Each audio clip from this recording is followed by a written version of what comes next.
This is Stephanie from statisticshowto.com. In this video, I'm going to show you a few different dice rolling probabilities. Before we can answer any questions, we need to write out our sample space.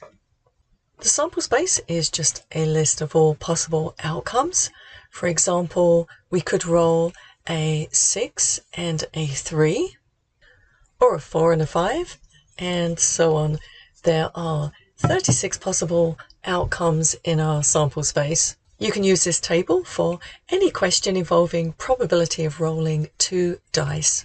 The first question we're going to tackle is, what is the probability of rolling a single 4? I'm going to look at my table and choose where there's a single 4. So the first die is a 4, and the second die could be a 1, a 2, a 3, a 5, and a 6. And down this column here, we also have single 4s. Notice I'm skipping the 4 and 4 because that's a double, and the question specifies a single 4.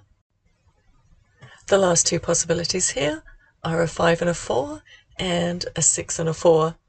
I've circled 10 blue outcomes out of a total of 36 possibilities.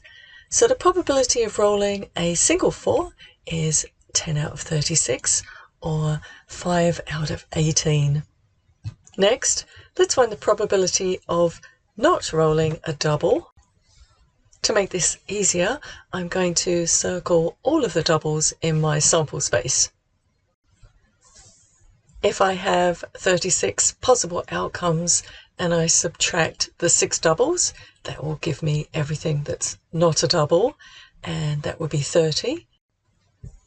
So my probability of not rolling a double is going to be 30 out of 36, which simplifies to 5 over 6. One final example here. What is the probability of rolling the 2 die and their sum ends up being greater than 6? I'm going to circle everywhere where the sum is greater than 6. So 1 plus 6 is 7, 6 plus 2 is 8, and there's actually quite a lot of values on here that are greater than 6.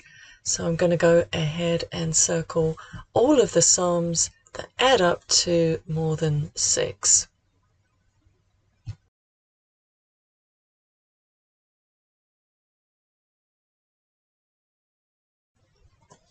I've circled 21 items, so the probability of rolling a sum that's greater than 6 is going to be 21 out of 36.